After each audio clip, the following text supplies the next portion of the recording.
Growing up, I think just about anyone would consider me under the category of an extrovert, one that relishes social life, a very outgoing and bold personality, and finds energy by interacting with people with similar characteristics.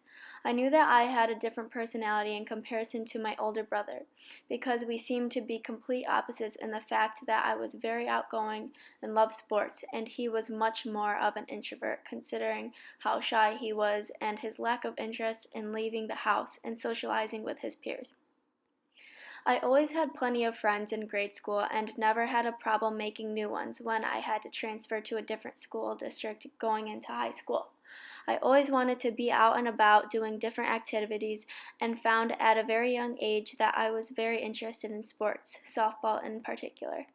I excelled at this sport from a very young age and formed my group of friends around this sport since I was young. This was my passion and continues to be till this day.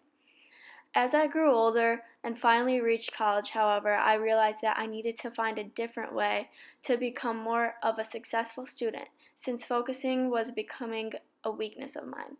I found that even though working on a team was my strong suit on the field, it wasn't my strong suit in the classroom. Since my classes got a little more difficult, I realized that I was able to do my best work alone in the library or just myself. That's where I am able to focus and really do my best work. On page 12 of Quiet, Kane states, introversion is a preference for environments that are not overstimulating. Shyness is inherently painful, introversion is not. I found this quote interesting because shyness differs from introversion in some matters. For example, I show some characteristics of introversion and am not exactly a shy individual.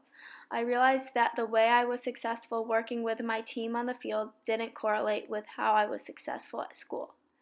I seemed to be an extrovert on that field and in an environment outside of the classroom, and an introvert when it came down to going to class and doing my schoolwork.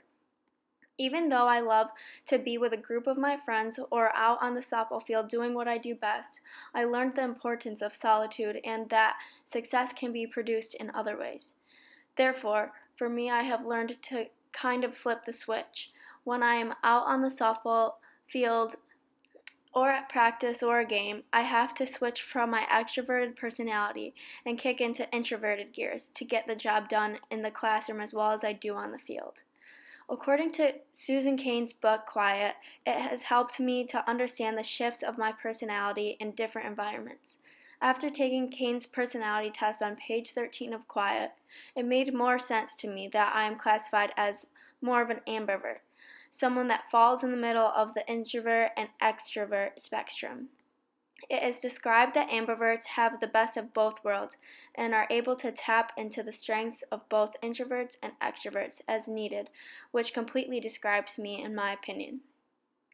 As an extrovert, I have a very bubbly personality, love to be out with my friends and teammates, and enjoy playing the sport that I have had a passion for since I was a little girl. On the introverted side, as Cain said on page 11, I appreciate a sense of alone time, unlike a complete extrovert that tolerates conflicts and solitude to recharge from a long day of practice, and prefer to study in an isolated environment. I think I am therefore a well-balanced ambivert and can find myself tapping into both extroversion characteristics and introversion characteristics daily.